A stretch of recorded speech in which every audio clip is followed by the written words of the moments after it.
Trump is using American power in such a capricious, destructive, dumb way that it will almost certainly result in a lose-lose for everyone. The real economic story of the last 3 decades is that the United States has surged ahead of all its major competitors. In 2008, the US economy was about the same size as the Eurozone. By 2023, it was nearly twice that size. US average wages were about 20% greater than the average of the advanced industrial world in 1990. They are now around 40% higher.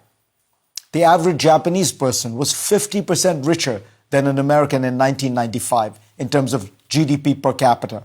Today, an American is about 150% richer than a Japanese person. In fact, the poorest American state, Mississippi, has a higher per capita GDP than Britain or France or Japan. And yet, Donald Trump has been convinced that all these decades, as America has moved ahead, it is actually in steep decline. His worldview seems to have been set in the 1960s, when in his memory, America was a great manufacturing power.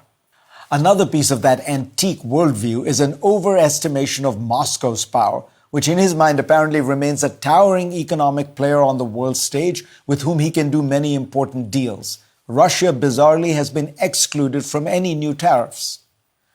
The reality of America as the dominant nation in the fastest growing and most critical spheres of the global economy today, technology and services, seems to mean nothing to him.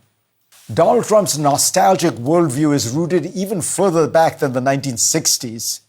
He looks fondly on the late 19th century, when, as he described this week, the US had only tariffs and no income tax, and America was way stronger economically than it has ever been compared to the rest of the world. This history is nonsense. In 1900, the US was around 16% of the global economy by one measure. It is now about 26% of it. American standards of living and health are much higher today.